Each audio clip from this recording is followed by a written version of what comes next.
je vous donne rendez-vous sur le mensuel. Touc.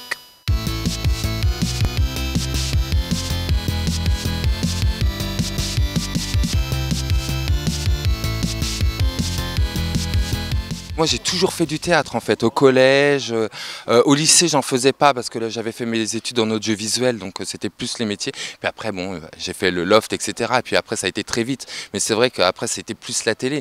Et puis un jour j'ai eu cette opportunité voilà, de jouer au Théâtre des Variétés avec Isabelle Mergo puis Marie Laforêt dans La presse est unanime où on a rencontré un réel succès. Jean-Paul Belmondo qui m'a offert, comme c'était ma première pièce, Jean-Paul m'avait offert 2 mois de cours particuliers tout en haut de la salle des répétitions du Théâtre des Variétés. Il y a une salle et Jean-Paul il m'avait offert 2 mois de cours de théâtre avec un comédien qui s'appelait Farouk. Et ça c'est Jean-Paul Belmondo qui m'a offert mes premiers cours de théâtre professionnel etc. avant La presse est unanime.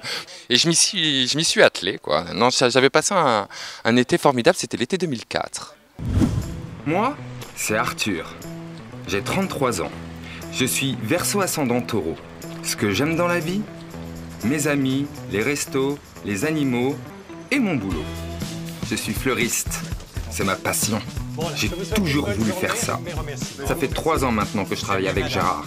C'est lui qui m'a tout appris. Ah, je vous ai pas dit. Gérard, c'est aussi mon mec. Oh, je sais ce que vous pensez. Nous, on s'en fout. Tout ce qui compte, c'est qu'on s'aime. Oui, c'est fait. Et toi, t'as Facebooké ? Bon, bien sûr, non plus. Enfin, tu me prends pour qui ? Je me suis jamais arrêté. Il y a eu Ma femme est folle, Le petit trésor, Les Amazones, numéro complémentaire, et c'est tout. Et La presse est unanime, et cette fois, Les beaux-pères. Ouais, petit à petit, l'oiseau fait son nid, j'apprends, et puis j'ai la chance d'être super bien entouré aussi. J'ai la chance dans chaque pièce d'être très très bien entouré et tout.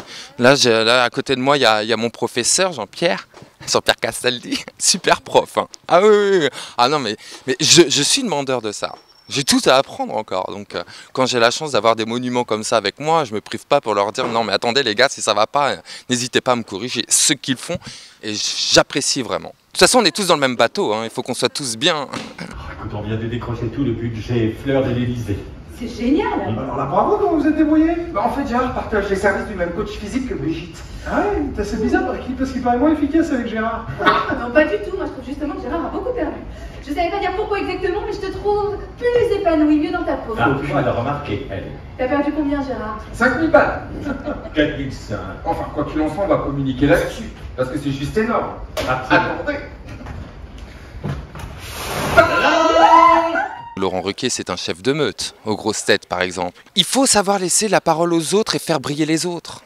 Vous voyez, c'est ça le secret de sa réussite. C'est que il nous connaît parfaitement, Laurent. Il sait que sur tel sujet, il faut qu'il vienne vers moi, ou vers Bravo, ou vers... peu importe. Il sait mettre ses invités ou ses sociétaires en valeur, en fait. Il y en a combien d'animateurs qui préfèrent se faire briller eux-mêmes et les autres après.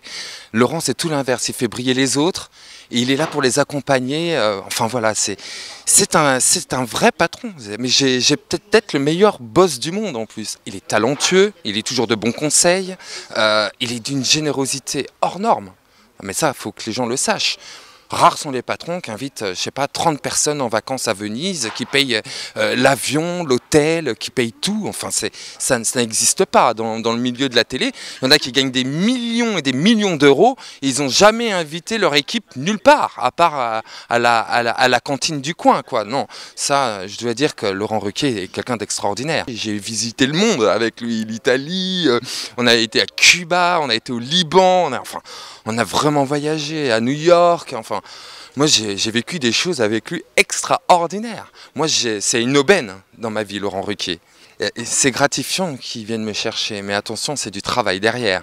Parce que j'aurais été feignant et si je me reposais sur mes lauriers, j'aurais jarté depuis longtemps, parce qu'il n'aime pas les feignants, attention. Parce que c'est bien beau, mais il faut bosser. Les livres, il faut les lire, la presse, il faut être quand même informé, hein. Il y a quand même du boulot à faire, mais voilà, c'est grâce à lui que je suis la personne aujourd'hui, cette personne en tout cas aujourd'hui. Je me sens un homme heureux et accompli, et je pense que c'est en grande partie grâce à lui, oui. Je suis sûre qu'il va adorer Gérard. Ah oui, généralement, je fais sensation. Ça va bien se passer. Mais oui, Il a l'air très gentil. c'est clair. Allez, On est avec toi. Salut fiston. Ça va? Oui. Bonjour, Paul Louis. Vous avez fait bon voyage? Ah, très bon, très bon. Sympa, ta... welcome Paul Louis. Et lui, c'est qui? Je t'expliquerai. Ça me renvoie à la discussion que j'ai eue avec mon père. Quand j'ai avoué ça à mon père, j'en ai la chair de poule, j'avais les larmes aux yeux, je pleurais, j'étais pas bien. En fait, je vais puiser cette émotion au fond de moi-même et que j'arrive à retranscrire sur scène. Mais c'est vrai que c'est la première fois que j'ai pas un rôle un peu foufou, etc., où je suis plutôt calme et dans l'émotion, pas forcément tout le temps, mais c'est vrai qu'il y a une partie vraiment où je suis avec mon père qui est... C'est vrai, en fait c'est vrai, c'est pas fait pour faire rire, c'est juste des mots vrais sur une situation que j'ai déjà vécue. Quand on vit des scènes comme ça, où on lâche son plus gros secret, parce que c'est pas facile d'avouer son homosexualité à ses parents.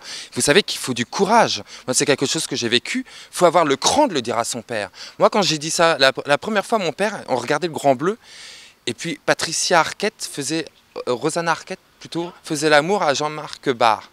Et un jour, mon père, j'avais 10 ans, il me dit « Si un jour tu me ramènes un mec à la maison, je te fous 2 claques. » J'avais 10 ans. Je n'ai pas compris. J'ai été marqué. J'ai été tétanisé, mais toute mon adolescence. Par ça.